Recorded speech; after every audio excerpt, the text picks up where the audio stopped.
नमस्कार. श्री स्वामी समर्थ. अक्कलकोटच्या श्री स्वामी समर्थांचा प्रकट दिन हा त्यांच्या भक्तांसाठी मोठी पर्वणी असते.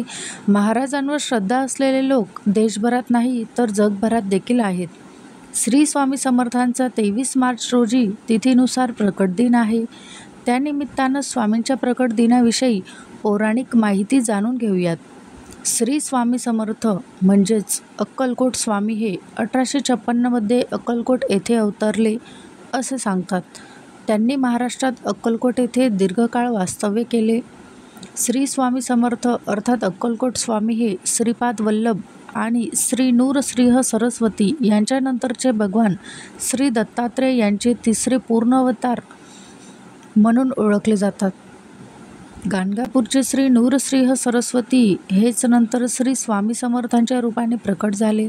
1859 शके 1 1380 रोजी श्री नूरसिंह सरस्वती स्वामी महाराज यांनी गाणगापुरास निर्गुण पादुका स्थापन केल्या. यानंतर ते शैलयात्रेचे निमित्त साधून कर्दळी वनात अदृश्य झाले. याच वनात त्यांनी 300 वर्ष कठोर तपश्चर्या देखील केली.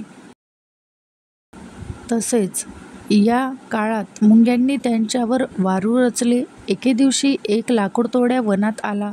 लाकडे तोडत असताना त्याच्या हातून कुऱ्हाड निसटली आणि वारुळावर पडली.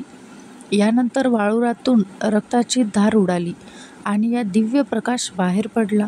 त्या वारुळातून एक तेजस्वी व्यक्ती बाहेर आली.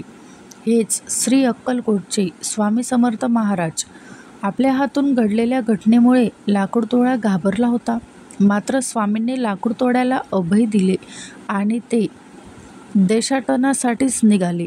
देश फिरून ते शेवटी मंगळवेढ्यातून अक्कलकोटमध्ये दाखल झाले असे सांगितले जाते. तुम्हाला ही कथा कशी वाटली मला कमेंटद्वारे नक्कीच कळवा. तुम्हाला माझा व्हिडिओ आवडत असेल तर व्हिडिओला लाईक, शेअर आणि सबस्क्राईब जरूर करा.